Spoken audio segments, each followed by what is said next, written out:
Hey everybody, this is Jacko from Music Nation TV. Hope you're having a fantastic day. Welcome to 2026. This is one in a series of a few videos I'm going to do to celebrate 2026 and go back and talk about some questions that I got asked last year about the studio set and what I do and stuff. I thought I'd just kind of get them out of the way now, early in the year, so I don't have to worry about them again. So today I'm going to talk about this beastie. This piano. This is a Yamaha Montage. It's the first of the Montage series. It's about 4 years old. Lovely keyboard. It's a MIDI controller predominantly, but I also use it as a sound source, right? So I'm going to answer why do you need a workstation keyboard like this, or like a high-end synth, or whatever you decide to use. In particular, I'm going to talk about the Montage and why I chose this for composing. Now, I compose for theatre, so the type of music I write is very piano driven, but it's also very orchestral, very pop, lots of synths, a very dynamic range of instruments I need, right? I'm not focused on just one type of thing. So for me, having a sound source like this is great. But it's not the reason I bought it, because I don't think the sounds actually included with this are that crash hot. They're okay. The synths, on the other hand, that's a completely different thing. But let's talk about why I chose this over all the Roland, which I really liked, the Kurzweil, really, really nice, the Korg. Two main reasons. And not the price. These things are very expensive. This was like 6,500 New Zealand, so it's about 4,000 US dollars. And the new ones are probably even more expensive. But the two reasons I bought this, right? Number one, it's got tactile controls. It's got controls right here on the front panel for cutoff, resonance, depth, ADSR. We've got EQ all right here. It's just so nice. So when you're working with soft synths, it's like grab the control wheel, so right there, right? That's really cool. It's got like a little mixing desk here as well. So all right there, really nice. There's no pads, so I use this Akai thing over here if I ever want to use pads. I don't usually use it that often. I may use this for doing triggering, to be honest, but that's kind of there just in case.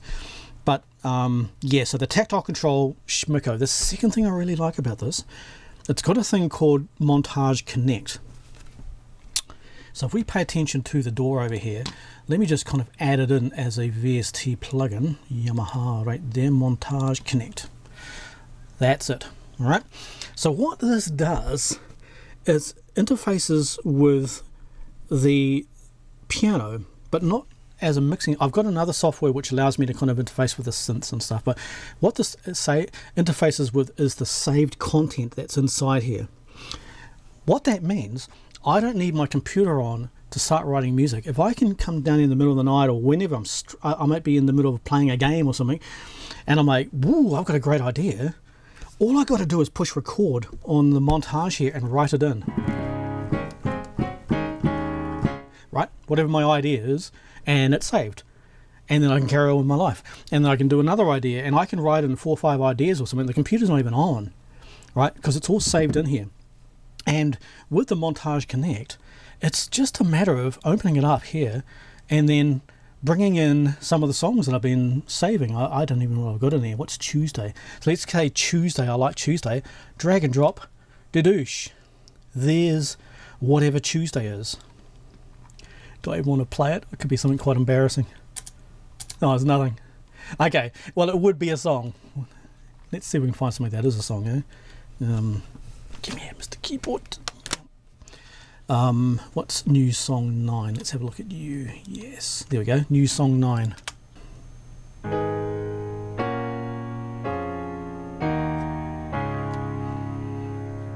Well, that's fantastic. I don't know what the heck I was thinking there, but I was thinking it and I just wrote it in there and it's saved.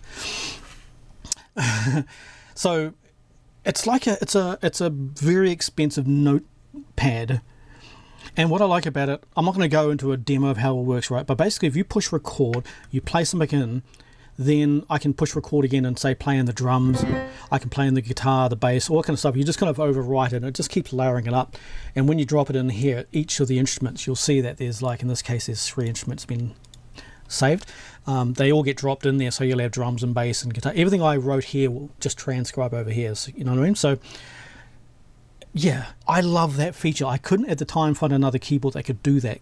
The offline, just writing stuff whenever it came to mind, and then anytime I want, I could just drop it in there. So that's why I love this particular keyboard. I touched on before that the tactile control is really, really nice.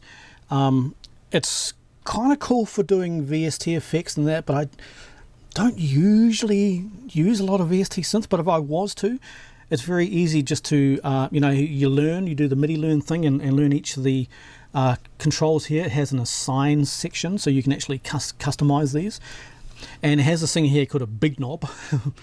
A big knob is basically a macro for all of the dials, so you can set up some wacky kind of motion sequence control thing and have it all controlled by the big dial. And that, weirdly enough, is just here. You can actually input 16 channels of MIDI, so you can have 16 other instruments all controlled by this macro knob. So, you know, motion controls out of it's unbelievable what this thing can do. It has built into it a full DX7 synth and a CS-80 synth, and it's so nice. The CS-80 is worth the ticket price alone. The pianos are nice. I wouldn't somersault over them. I've heard better, I've heard worse. You know, the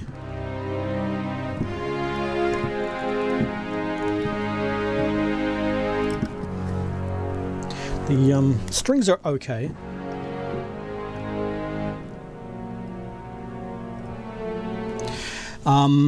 They're certainly good enough for writing with. I use this all the time. This is nice. And I mean the filters, I mean this is a Moog. The filters are really, really nice.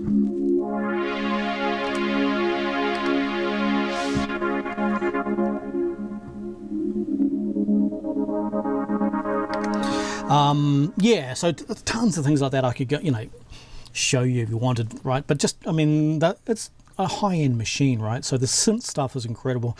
The acoustic stuff is passable, way better, way worse, beg your pardon, than anything you can get on the computer, right? All the Spitfire audio stuff and Sony Score stuff would leave this for dead. But drum kits, weirdly enough, are excellent on this. I use them quite often. And then, of course, there's the MIDI control, which is another very important feature. You probably can't see from there, but there's a control pad over here which controls all of the MIDI channels by push, and also the MIDI mute and MIDI solos and things, which is really nice. So I can just push MIDI channel 1, and whatever's MIDI channel 1, the DAW plays MIDI channel 2, 3, etc. You know, it's just really nice to have like really instant control over it here, and also all of the faders, when they set the zone mode, send their CC commands out. So I can set up CC for, you know, expression, vibrato, dynamics, anything you want. Any, you know how CC works, right? It's all right here on the front controller. Really, really cool. And it's got compatibility with Cubase and Logic out of the box because it's a Yamaha. It doesn't work. Well, it doesn't work with Reaper. It's just nothing automatically works out of the box with Reaper. You need to kind of custom code stuff, but it's just like any other DAW. But I guess if you use this with Cubase, it's even better. So that's it. So yeah, and I guess the final thing, it's an 88-note weighted keyboard, and I've always played weighted keyboards. I find synth actions, I just don't really like the feel of them. I just like the kind of the feedback of the weighted notes, and having the full range of keys is not just for doing big Liberace kind of moments. It's more, I can set up key controls up here. I can do splits. You know, just having this extra real estate, something about it. It's just nice to have, you know. So maybe I would, if I was in a really pinch for budget, I could come down to 70. Is there a 71 note or 64 or something? I don't know. The next one down maybe. But having this nice big old beastie here, you know, I think you're going to set up as a composer. Like there's some things, you know, any business you set up is going to be, let's say, $50,000. You set up a dairy, right? A corner shop or a garage or a cleaning service. It's $50,000, right? So $50,000 to set up a recording studio or composing studio. You know, say 5-6 grand for the best keyboard you can afford, 5-6 grand for a nice mixing desk, 5-6 grand for a PC, for speakers, right? You're still well under the 50,000 to set up any other business. So while it's an extravagant amount of money, it's a tool that is here to make you money, right? It's not, you're not mucking around on it, right? You're taking this seriously. So there, that's my justifications anyway for owning it. Can I get by with anything else? Of course I can, but you know, I like my life to be easier than have to muck around with stuff, you know. So if you are looking for a high-end workstation keyboard, I can highly recommend the Montage. Other keyboards are probably equally fine. If your budget can't stretch this far, look at maybe the MIDI X, the next one's down, which is pretty much the same thing. Or maybe even the Arturia stuff's quite nice. So I don't know, just get yourself a good controller, right, that has really good faders, really good MIDI access, and if you like the sounds, I wouldn't bank too much on workstation sounds. I think the Yamaha's probably the best, and I don't think they're that good. But the synth stuff inside it, oh, just the best. It's nothing can catch it as far as synthesis. And I've got some really nice modules over here.